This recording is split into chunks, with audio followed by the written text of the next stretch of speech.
dapat kami persilakan oleh Bapak Kiai Abdul Hadi waktu dapat kami persilakan. Atur suwun Mas Kasih, silakan sambil dinikmati persoalan. Tapi sarannya yang kerja dulu, hati tetap mendengarkan, kuping menyimak, pikiran konsentrasi. Oke, karena ini yang mau saya sampaikan insya Allah masa depan kita. Oke, di belakang juga ibu-ibu kalau bisa stop dulu ya, stop dulu ini Bu supaya konsentrasi ya. Bismillahirrahmanirrahim. Assalamualaikum warahmatullahi wabarakatuh. Alhamdulillahilladzi ja'alal mauta wal hayata liyabluwakum ayyukum ahsanu amala. Asyhadu an la ilaha illallah wahdahu la syarika lah wa asyhadu anna sayyidana Muhammadan abduhu wa rasuluhu la nabiyya ba'da. Allahumma salli wa sallim ala sayyidina Muhammadin wa ala alihi wa sahbihi wa mawala amma ba'du. Qala Allah ta'ala fil Qur'anil Karim, a'udzu billahi minasy syaithanir rajim. Idza asabatuhum musibah qalu inna lillahi wa inna ilaihi raji'un. Wa qala aidan fi ayatil ukhra, wa idza jaa ajaluhum la yastakhiruna sa'atan wa la yastaqdimun. Wa qala an-nabiy sallallahu alaihi wasallam fi hadithi kafa bil mauti wa'izan. Wa qala Ali karramallahu wajha fi athari wa inna minal ibarati ya fi kal mautu ibarah. Fatul mukarramun para alim, para ulama, para bini sepuh khusus Romo Yai Ali Rashid Hasbullah dan kami taati keluarga besar Sohibul Musibah Bapak Almarhum Sugiyono bin Camat Kemat segenap pengurus dan rukun warga K2S dikomandani Pak Haji Toto beserta seluruh jajaranipun. Ingkau hormati para asatidz yang tadi membawakan tawasul, baca yasinnya, baca tahlilnya, doanya, dan kita semua yang ikut serta di dalam pelaksanaan tahlil ini. Mudah-mudahan Allah berkati semua. Amin.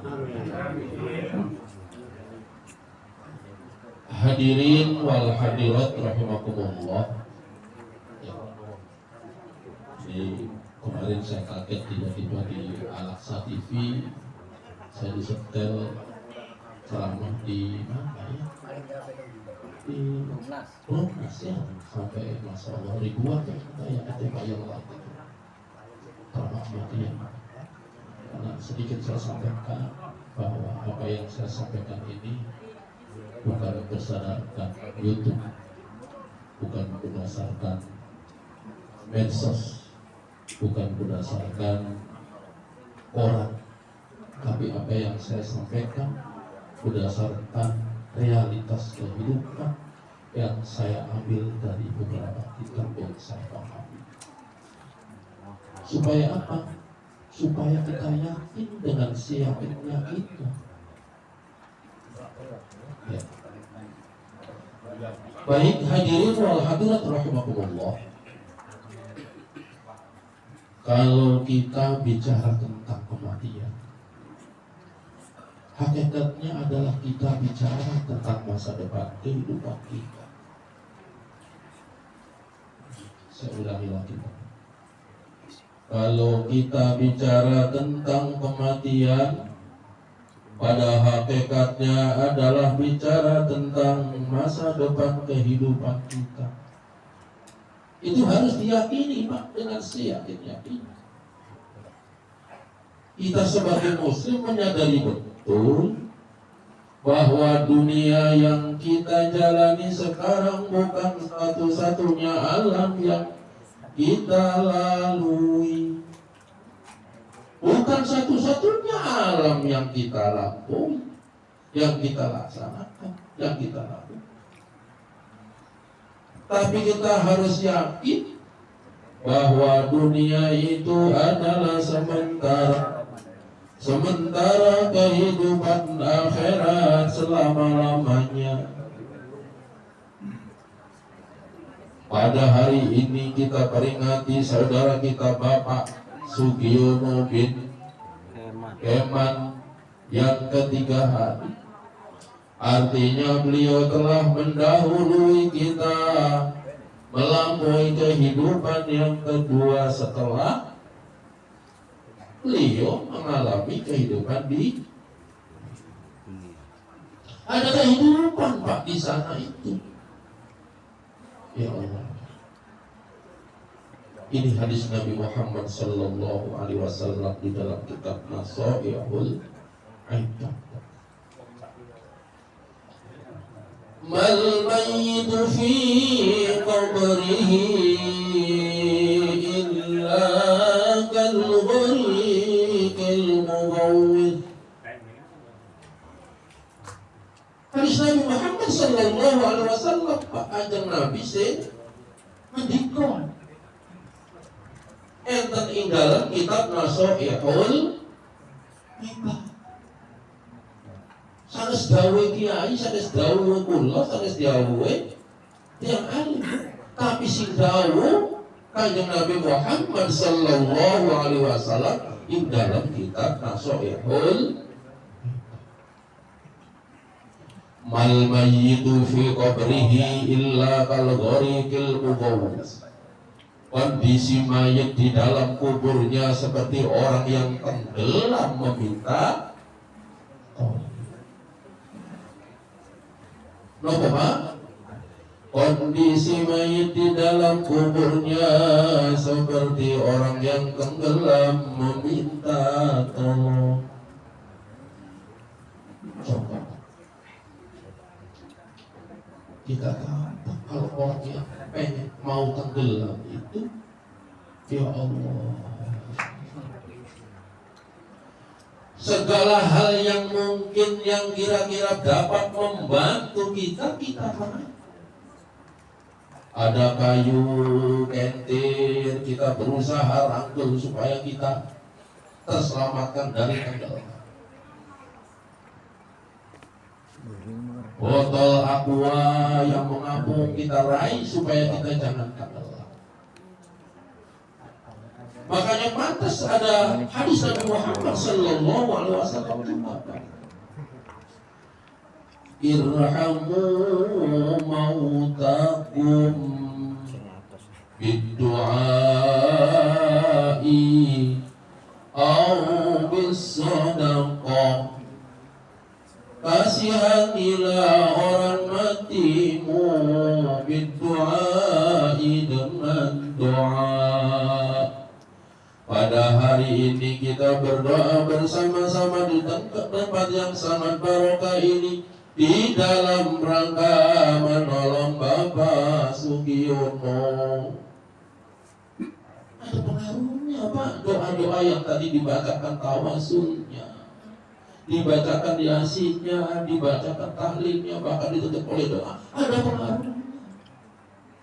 Jangan percaya kalau ada orang yang ngomong percuma kita tahlil, percuma kita baca yasin, percuma kita doa, kalau orang sudah bawa amalnya masing-masing. Jangan percaya, Pak.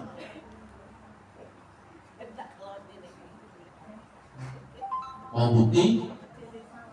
Silakan. Mati dulu baru merasakan. Lupa ini hadis Nabi Muhammad sallallahu alaihi wasallam sih. Tahu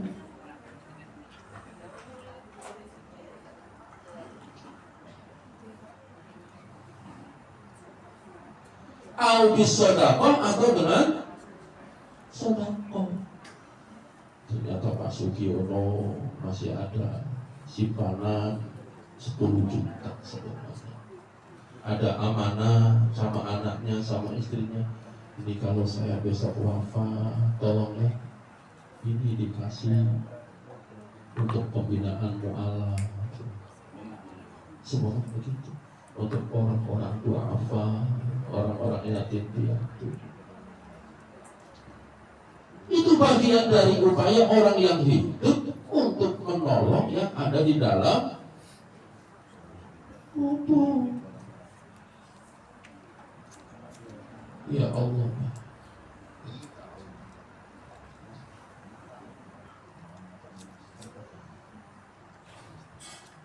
Allah. Kita tahu Pak,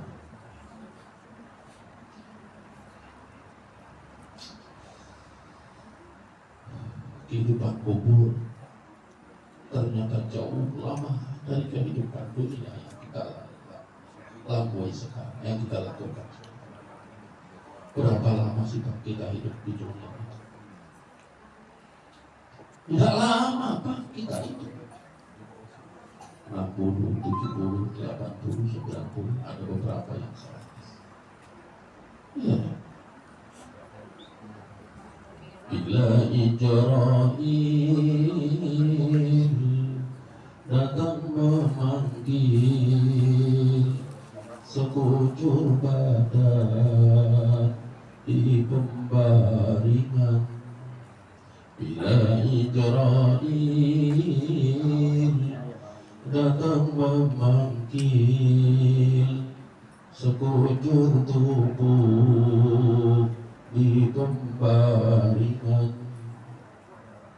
tiada lagi gunanya harta sanak keluarga, tiada lagi gunanya harta sanak keluarga.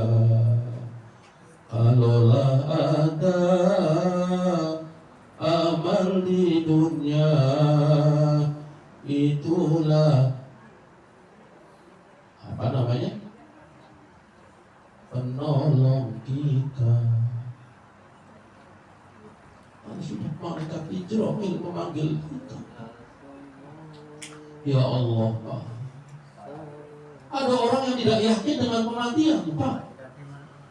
Dia masuk ke dalam rumah-rumahnya digempok. Dia masuk ke dalam kamar-kamarnya dipuji, ditralisir semuanya, dimasukin ke dalam gudang yang luar biasa. Tapi tidak sadar bahwa kematian itu sesungguhnya bukan manusia yang menentukan, tapi Allah yang telah memberikan jatah umur kepada kita. Sebab mati bisa 1000, hakikat mati cuman 1. Ya. Saya pernah almarhum ini Pak, pada saat saya ceramah kematian di BTN dekat Jembatan Pintu. Almarhum tiba-tiba merapat sama saya setelah saya ceramah, nangis mengguguk Pak. Saya bilang, "Antum kenapa Pak Bion?" Saya sedih Pak. Tiap hari saya mengurusin jenazah sehari, setiap hari mengurusi orang mati. Saya tersentuh dengan ceramah Bapak yang sesungguhnya kalau ada kematian itu adalah menggambarkan kehidupan saya selanjutnya. Betul. Ada hadis Nabi Muhammad SAW di dalam Syarah Ihya, kafa bil mauti wa'izan. Cukuplah mati itu sebagai pelajaran. Pak, disebutkan di dalam Syarah Ihya itu bagaimana supaya mati itu menjadi pelajaran bagi kita. Ternyata Pak, kalau kita melihat jenazah yang sudah terbujur kaku di dalam kain putih, kita melihat dan kita bayangkan bahwa yang terbujur kaku dibungkus kain putih adalah kita. Bahkan sampai akhirnya dibawa ke masjid, disolatin di dalam peti jenazah. Bayangkan bahwa yang ada di dalam peti jenazah itu adalah kita.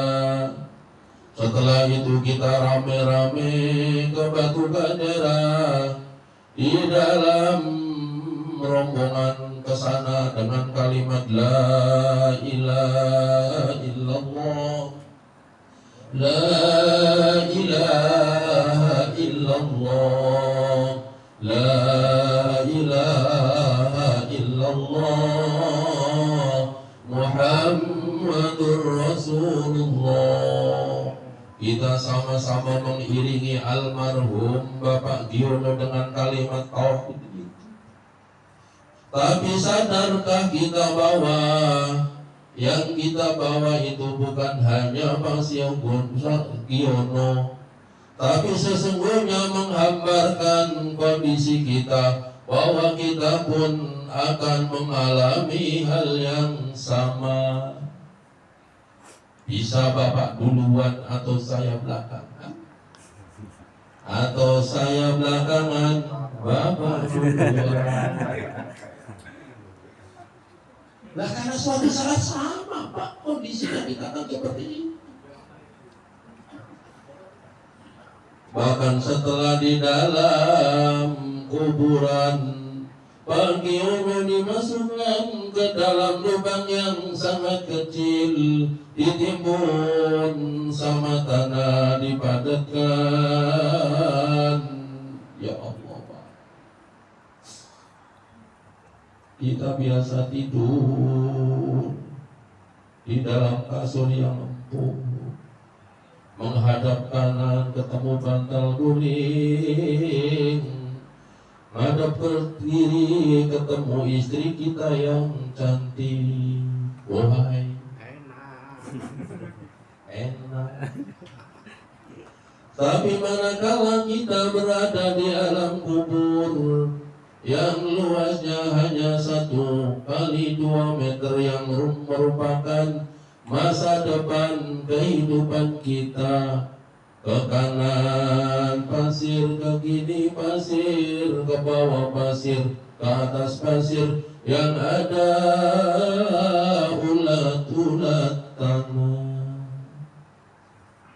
Itu kita Pak, di dalam kubur itu kita, bukan Pak Giono kita. Ya Allah, masihkah ada yang kita banggakan? Masihkah ada yang kita sombongkan? Masih adakah yang kita angkuhkan di dalam kehidupan dunia kita ini? Padahal kita suatu saat akan mengalami kematian. Ya Allah, Allah. Pada saat jenazah dibawa di keranda mayat itu,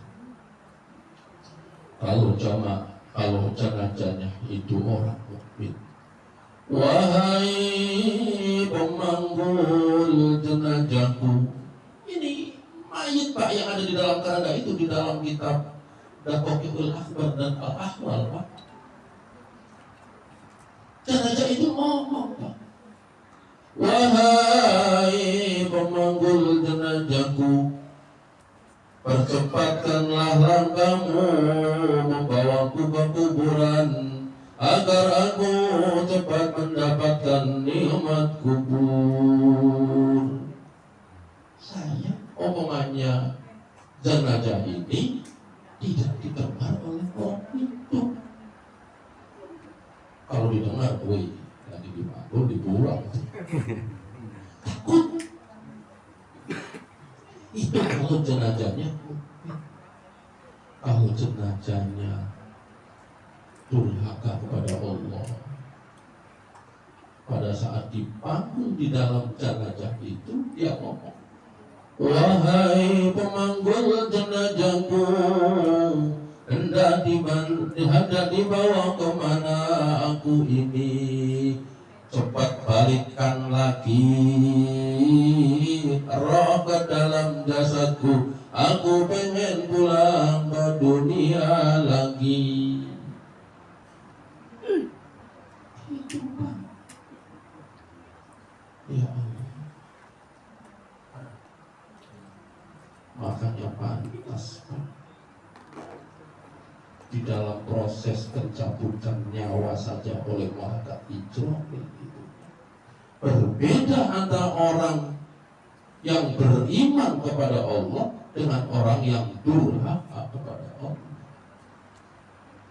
Doakan semua mudah-mudahan almarhum Bapak Tiomo termasuk orang golongan yang pertama yang beriman kepada Allah, sehingga pada saat dicabut rohnya dalam keadaan tenang. Amin. Ada dua model Pak cara pencabutan nyawa yang dilakukan oleh malaikat Israfil alaihissalam. Yang pertama itu seperti tetesan air dalam bejana, jatuh di tanah, kafan yang sangat halus belum sampai ke bumi sudah nempel di kafan itu, tak kasar gitu. Dicabut rohnya dari saat-saatnya itu seperti itu loh. La ilaha illallah. Tapi ada lagi na'udzubillah min dzalik, sama kita sekalian. Dicabut rohnya seperti mencabut duri dalam daging secara paksa.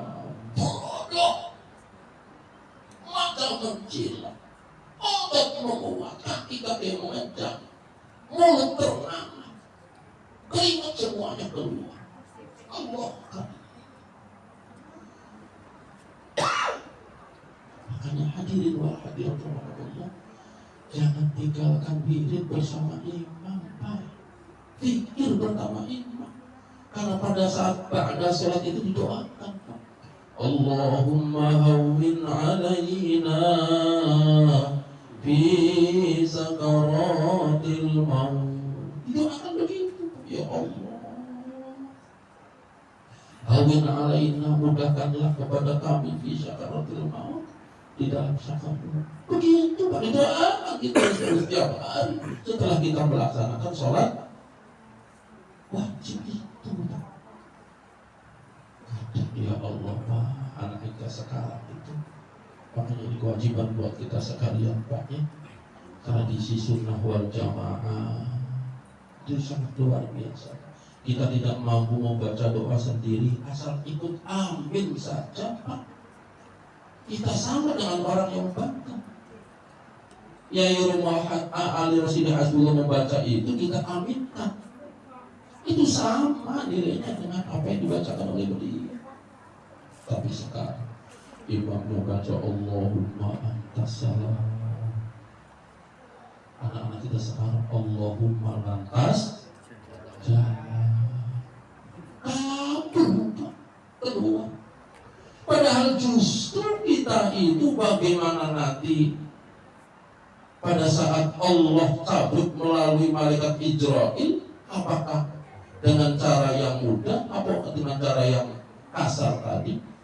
Rutinitas kita pada sholat sangat berbeda. Hadirin wal hadirat rahimakumullah. Jadi namanya sangat pagi, ini sudah 15 menit. 5 menit lagi Pak ya.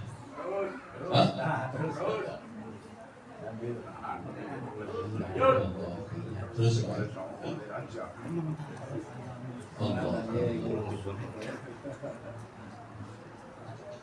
Pesan dari Nabi Muhammad Sallallahu Alaihi Wasallam tadi, kafa bil mauti wa'idhan, cukuplah mati itu sebagai pelajaran yang harus kita.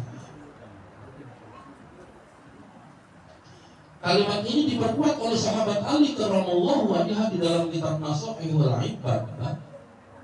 Wa inna minal ibrati ya fikal mautu ibrah. Dan sungguh dari sekian banyak perumpamaan, dari sekian banyak contoh, ya fika cukuplah bagimu ibrah.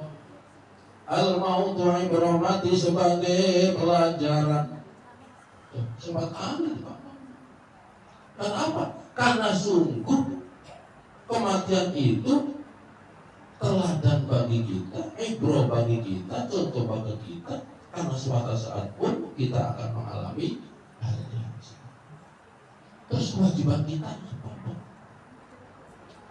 Tentu kewajiban kita adalah melaksanakan seluruh perintah Allah untuk menjadi bekal di dalam kehidupan kita nanti. Abu Bakar radhiyallahu anhu pernah ngomong, man dakhalal qabra bila zadin faka'annama raqibal bahra bila safinatin. Sing sapa wong mlebu kubur bila jadin kelawan orang kawa bekal, faka'annama seakan-akan raqibal bahra, dia mengarungi lautan bila safinatin, tanpa menggunakan perahu. Kalau kita mati tanpa bawa bekal amal soleh, maka seakan-akan kita mengarungi lautan yang sangat luas tanpa menggunakan perahu. Coba kita berdiri di tepian pantai, sebatas mata memandang tepian pantai itu tak terlihat oleh mata kita. Itulah alam kehidupan di alam kubur nanti, seperti itu luas dan lama. Kalau kita tidak punya bekal, pasti kelelep. Berapa kuat kita mengarungi lautan 10 meter, 20 meter, 30 meter, 1 kilo, tapi luaslah lautan itu tak terhingga. Makanya kudu kita beramal soleh di dunia ini agar kita mendapatkan sarana untuk sampai di tepian. Ya.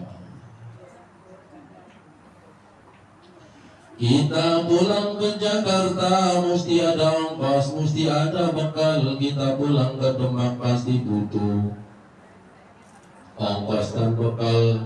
Kita pulang kemana Mas Yudi?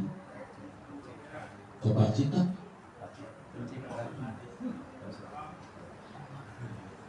Kudu ada bekal dan ongkosnya, apalagi pulang ke akhirat yang merupakan masa depan kita. Kalau kita tidak punya bekal, pasti namanya bunuh diri.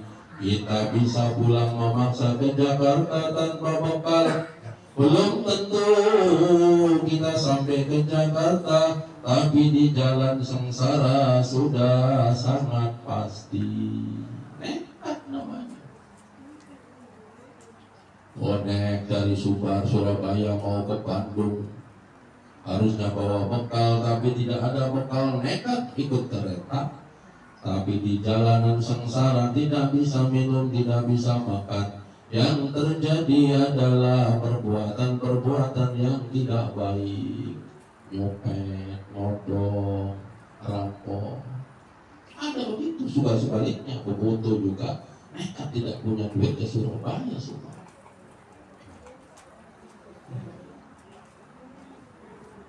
Hadirin wal hadirat rahimakumullah.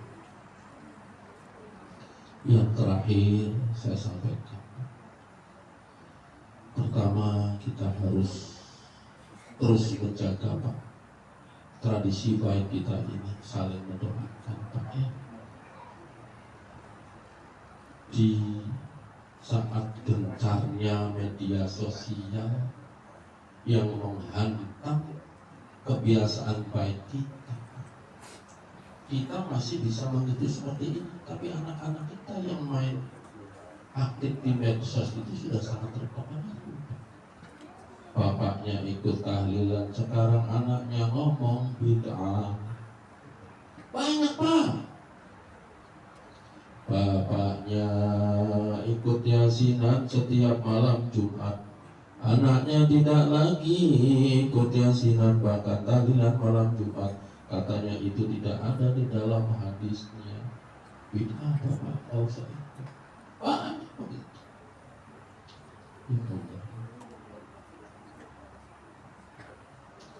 Padahal hadisnya Pak jelas-jelasan bahwa irhamu mautakum bidu'ai au bisadaqah. Pengaruh Pak. Karena tadi di dalam kubur seperti orang yang tenggelam meminta tolong. Hadirin wal hadirat rahimakumullah. Mudah-mudahan ini menjadi pelajaran buat kita Pak. Yang pertama, tadi secara yakin telah dibacakan tahlil, yasin dan doa. Mudah-mudahan saudara kita Pak Gion ini yang sekarang beliau berada di dalam barzakh atau alam kubur, insya Allah kita doakan beliau mendapatkan nikmat kubur dari Allah Subhanahu wa Ta'ala. Keluarga yang ditinggal tentu mendapatkan kesabaran. Yang ketiga, kita sebagai kawan-kawannya, sebagai kerabatnya, sebagai orang-orang yang sering bareng di dalam proses kehidupan kita di K2S ini, mudah-mudahan menjadi ibrah, menyadarkan diri bahwa kita ini suatu saat juga akan menyusul kondisi seperti ini. Kadang kita tidak merasa kan, kita ini masih gagal, kita ini masih sehat, kita ini masih tidak mungkin akan mati kan begitu. Tapi kita tidak sadar bahwa sesungguhnya sangat tipis antara kematian dengan kehidupan. Kita banyak contoh Pak, tidak sakit, tidak pernah mengeluh tentang kesehatan, lagi sholat dicabut, lagi duduk ngobrol dicabut, lagi berdiri dicabut. Bahkan kemarin di Kuningan lagi reuni, lagi nyanyi, tahu-tahu mati lagi. Makanya ada doa yang dibacakan oleh Pak Imam, Allahumma bi husnil khatimah, Rabbi khtim lana bi husnil khatimah. Lagi-lagi begitu Pak. Makanya ya Allah Pak, manfaatnya sholat jamaah di masjid dan mengikuti doa imam itu terlalu banyak begitu. Rabbi khtim lana bi husnil khatimah, ya Allah tutuplah kami dengan husnul khatimah begitu. Mudah-mudahan hadirin wal hadirat rahimakumullah, dengan kita mengadakan tahlilan, yasinan dan tausiah ini akan senantiasa mempertebal keimanan kita pada Allah Subhanahu wa Ta'ala. Bunga melati indah warnanya, pagi hari disiram mama tua. Ingatlah kita hidup di dunia karena syarat mati tidak harus tua. Sekarang itu yang bisa sampaikan. Ada informasi sedikit Pak, ini di luar ini ya. Kami sengaja saya bawa Pak Diki ini, beliau kan lagi mengembangkan usaha itu Pak, apa namanya, properti Pak. Jadi beliau ada jual tanah murah Pak di dekat Patung Garuda itu, beli tanah tapi mendapat hadiah rumah ya. Iya, beli tanah tapi mendapat hadiah rumahnya dicicil lagi, DP cuma 1 juta, terus nanti dicicil. Dan insya Allah dari usaha beliau itu akan 10% atau 20% dimakan untuk jalan Allah. Itu makanya saya bawa gitu Pak. menjadi usaha kita. Dukung dan mudah-mudahan kalau ada yang berminat silakan nanti pada acara ini silakan hubungi saja Pak. Saya hanya menyampaikan amanah. Mudah-mudahan ini menjadi baik bagi kita sekalian. Wallahul muwaffiq ila aqwamit thoriq wal 'afu minkum. Assalamualaikum warahmatullahi wabarakatuh. Waalaikumsalam warahmatullahi wabarakatuh. Alhamdulillah kita telah